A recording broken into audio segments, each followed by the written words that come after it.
How to use YouTube auto dubbing feature. To use the YouTube's auto dubbing feature, first of all, you must activate the setting itself. So go ahead and then launch the YouTube Studio desktop on your computer's web browser. Then click on the setting gear icon located in the bottom left hand corner of your screen.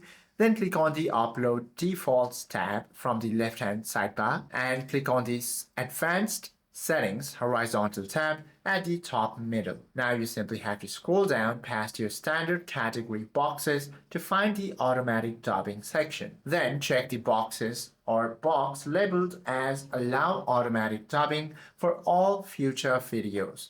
Once you go through this, you simply have to now go ahead and configure your review gate. You can also manually review dubs before publishing it. Once you're done, go ahead and tap Save, and you can also now proceed to upload it. Hope this video helps you out a lot. If you have any questions or queries, do comment down below.